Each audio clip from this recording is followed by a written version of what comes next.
Chris here again from Walking Man Walks. It's good to see y'all. Haven't made a video in a few days. It's Christmas. My girlfriend had a little party here yesterday. Karaoke. It's loud this morning. It's pretty early. The roosters are chirping. Anyway, what I want to talk about is food here in the Philippines. I know I've made a short video on this already. I saw some vloggers talking about how a lot of the rice had GMOs in it and stuff like that. Just recently, I think it's Paul's Philippine Dreams or something like that. And that may be true. He's down in Dumaguete, I think, and he talked a lot about the traffic issues and stuff. It's a big country. We don't have the same issues up here where I live with traffic and stuff. Sure, in Loag City, yeah, but here in Tingris in the province, traffic isn't a real problem. There's not a lot of, I mean, I'm sure there's a lot of motorcycle accidents, but I don't see the motorcycle accidents, you know. So the problems are different up here. Like I've mentioned before, one of my big issues here is people burning garbage. My neighbor's burning garbage, even though it's illegal. I don't really want to stir the pot by going to the barangay captain, which is kind of the mayor of our little neighborhood here, because that's what I've been told the remedy is to go to the barangay captain and complain. But yeah, it's my neighbors on two sides, so my solution was to just buy an air conditioner and close my doors when they're burning, and because I don't want to breathe in smoke. A lot of times they burn plastic. A lot of times they're poor, they cook with wood, but you know, I could smell the plastic in there a lot. I don't know if they're ignorant or they just don't care. They don't know the difference, but it's definitely a problem here in the province. Now I know in like Dumaguete, at least downtown, it wouldn't be a problem because that's something they would probably enforce pretty hard. It's so densely populated. So anyway, about the food, what Paul was saying is that, you know, the rice, they use a lot of pesticides on the crops and stuff, but I don't see that here. I'm not a foodie, but I'm very careful about what I eat. Even in the US for the last 20 years or so, I don't eat ultra processed foods if I could avoid it. I don't drink soda, especially with aspartame and harmful ingredients like that in it. And you know, I like to keep in shape and stay slim, avoid type 2 diabetes, which is a big issue. I know I discussed that a little. My sister and brother were both diagnosed with early onset type 2 diabetes this year. Luckily they're losing weight and they're on their journey to get better. But that hasn't been an issue for me because, like I said, for the last 20 years I've been trying to eat whole foods. You know, I was a vegetarian for a while. I'm not anymore, but organic meats, you know, I'll pay the extra. I'm lucky because I'm single. I could afford to do that. Even in the States, when I go to the store, you know, I just eat less of the meat. You know, you don't have to eat meat all the time. But, you know, I pay the extra and eat grass-fed meat and salmon, you know, free-caught salmon. But here in the Philippines where I am, and I'm sure that it's the same down in Dumaguete, all the fish is wild caught, basically. I mean, they do have fish farms and stuff like that, but it's not the same. They kind of gather the fish into the farms. I mean, most of the fish is wild caught here, so that's not an issue. We eat fish every day. If you don't like fish, the Philippines might not be for you. But you know, I love fish. I'm not crazy about shellfish, especially shrimp.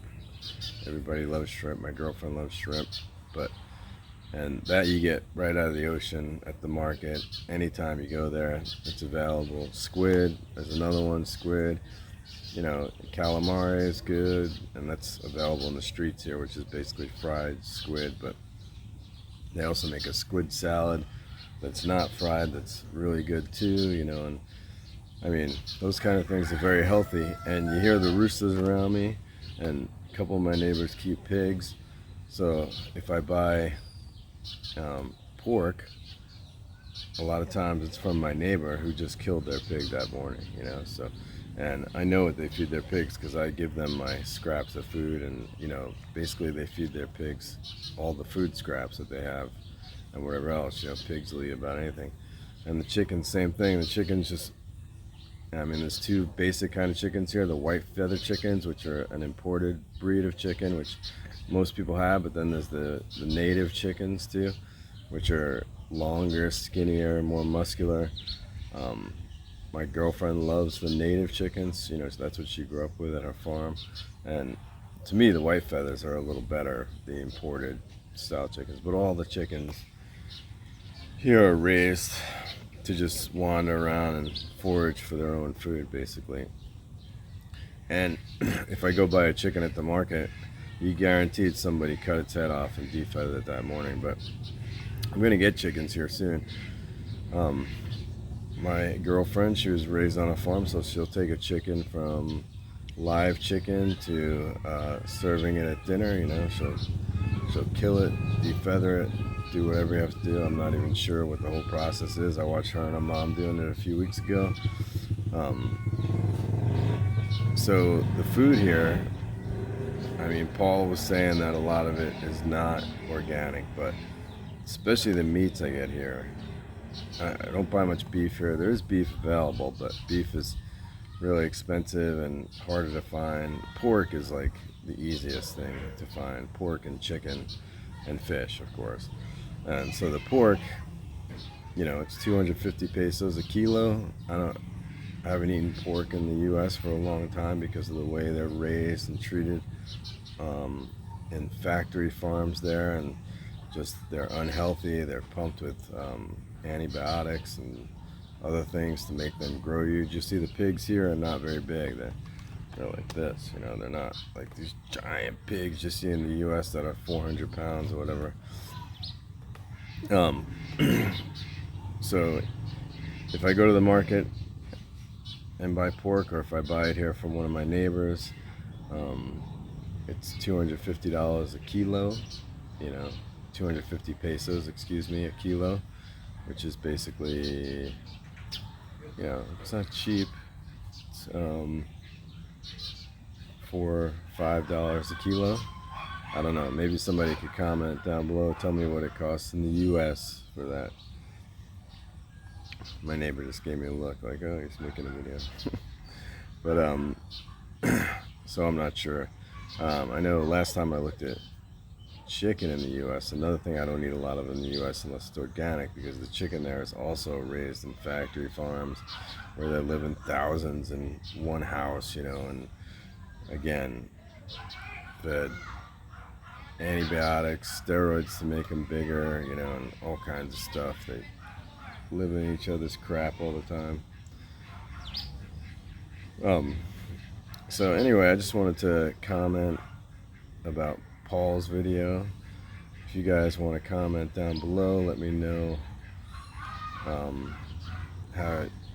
what your food situation is in the US, or if you guys are other expats here in the Philippines. I know I've seen some expats. I haven't seen the guy in a while. I can't remember his name, but he has his own farm, raises his own chickens. You know, there's quite a few guys who do that. I might get into that soon, but right now I'm still renting. I can have chickens here if I want, but like I don't know how long I'm going to stay here for, just because of my issues with the neighbors, and I want to move closer to the beach and all that other stuff. But so comment below, let me know what your food supply is like, and I'm gonna get more into food and exercise here in the Philippines. I just joined a gym. I'm gonna do a video down there. It's an older gym, but it's super cheap. There's a newer gym about 5 or 6 miles away, but this older gym is 1 block away, so 2 blocks away, something like that. It's, you know, a short walk. So for now, I'm content there. Yeah, comment below, let me know, and go ahead and like and subscribe if you like my videos. All right, take care.